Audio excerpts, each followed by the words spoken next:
In our rural communities, we always understand the importance of supporting our local and small businesses. Never more so than it is this Christmas season. The COVID pandemic has had a devastating impact on our small businesses. I always pride myself on being the voice of our constituents here at home and certainly in Ottawa. I was very proud to have two of our local business owners at the Health Committee last Friday talking about the impact the COVID pandemic has had not only on their business, but on their mental health. Our local business owners throughout the constituency are very stressed about not only the survival of their business, but the impact it will have on their employees and their families. The mental health strain and anxiety on our business owners is very real. Please take a listen at this testimony these business owners gave at the Health Committee about the impact this has had on their mental health. And during this Christmas holiday shopping season, do all you can to support our local businesses. Thank you. Timing of your presentation, I think, is very apropos as we saw the latest statistics released by the Canadian Mental Health Association yesterday, which outlined its latest statistics on the situation or the condition of Canadians' mental health. And I think the numbers were quite sobering when you see 70% of Canadians, or more than 70%, are worried about the second wave, and 40% have said that their mental health has deteriorated since March. But even when 1 in 10 Canadians is having suicidal thoughts, I think we have a very serious problem that we need to address. And Ms. Watts, I really appreciated your intervention and the passion and obviously the feelings that you've had as a small business owner. And I think that is one area that we do not talk enough about is the impact this is having on our small business owners. Is this anything that you've ever experienced, in your previous career before getting into as a business owner or as a business owner? Is this the mental health impact on this as a business owner been like nothing else you've ever experienced by the sounds of it? Definitely a different experience. I mean, I've been in non-traditional careers my entire life. So I was in oil and gas as an engineer, a pipeline specialist actually. So working on the Trans Mountain pipeline, trying to certify it for fitness for service. And there was always lots of arguing and lots of things that were quite difficult from if you want to look at a mental health perspective. There was always challenges to what we were putting in place to try and protect the pipelines, because they didn't make money. They, in the long term, saved money, but there was a lot of challenges there. So there was always something that I've had to work through in my professional life, because that's just the nature of the businesses that I was in. This took me to a different level. I think I'm extremely passionate and I'm extremely motivated, and I'm able to find solutions in the worst of situations. But when the solutions were piled on top with more problems and more problems and more problems on top of just being a brand new business, I think there's just a breaking point. Never knew that I had a breaking point, to be honest with you. I never knew that was in my makeup. I just was not that person. So sure, different than anything else. I'm assuming in your as a business owner, you have a network of people who are in similar positions. I'm going to make the assumption that you are not alone in this, that this is a very common situation amongst business owners throughout your community and maybe your network across the country as a craft beer owner. Oh, absolutely. We're watching other breweries shut down right now, simply because the narrative that's out there is, why are we allowing alcohol producers to be open and schools to be shut? How dare they want to make money during a pandemic? How dare they not protect the public? So yeah, we're watching the people in our industry close their doors because of the narrative is very harsh. It's difficult to balance the desire to bring in revenue and the requirement to protect the public's health. When we talk with other business owners, there's no question, we have all cried. We have all screamed and yelled and wondered, how in the heck are we going to get through this? It's probably more than most can handle. And by the sounds of it too, you're talking about a lot of the unknowns, just not knowing what's going to change, and when the changes do happen, how quickly they happen. When we see other countries, for example, have access to rapid testing, home-based testing, And now we see, the United Kingdom, the United States ready to roll out their vaccines and have that distributed to its citizens. What kind of difference would that make to you as a business owner if you had access to rapid testing, if Canadians had home-based testing, that you were able to see a pathway to recovery and keep your business open on a more predictable way? Oh, it would be immeasurable.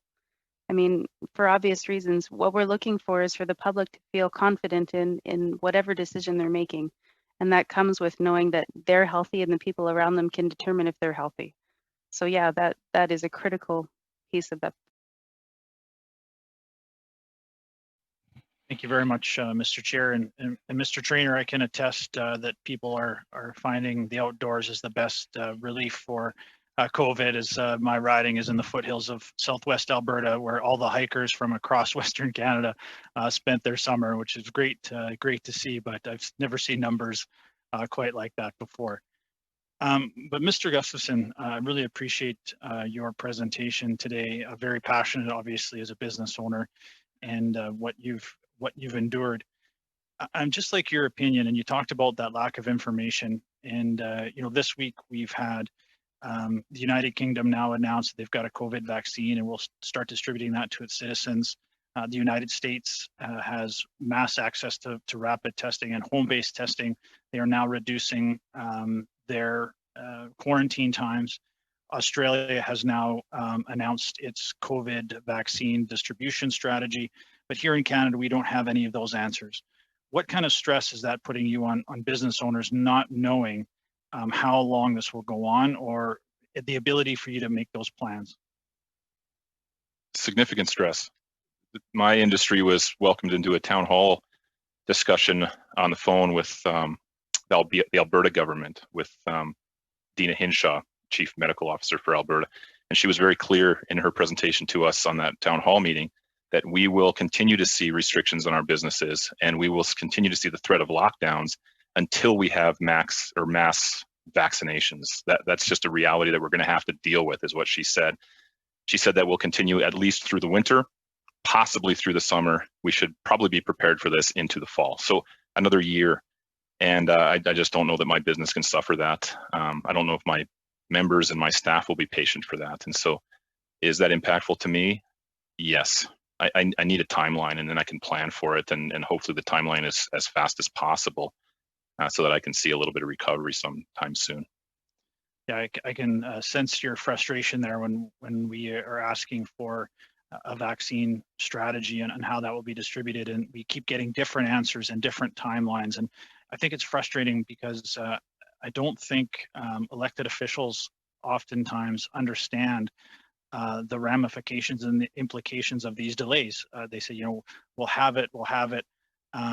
But when we see the stats that came out from the Canadian Mental Health Association yesterday, where 40% of Canadians have said their mental health has declined, and 1 in 10 Canadians are having suicidal thoughts, the implication of these delays is profound.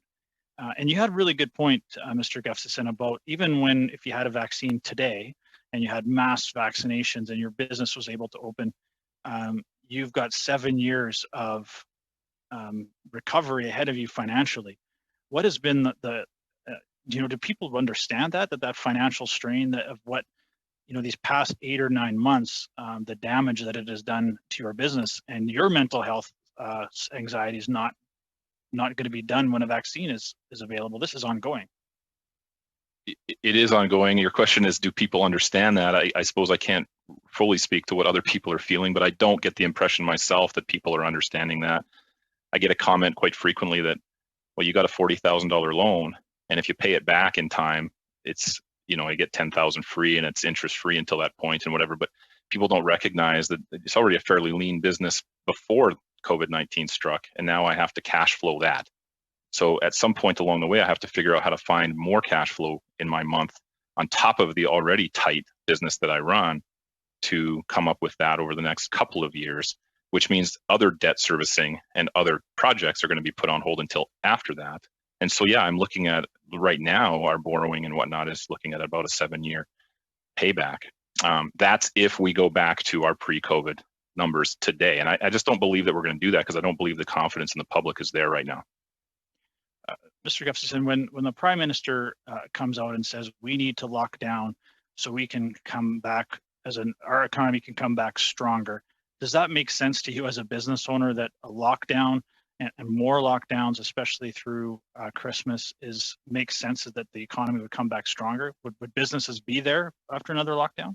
No, it might make sense to me if the numbers of where the transmission of COVID-19 is happening supported it.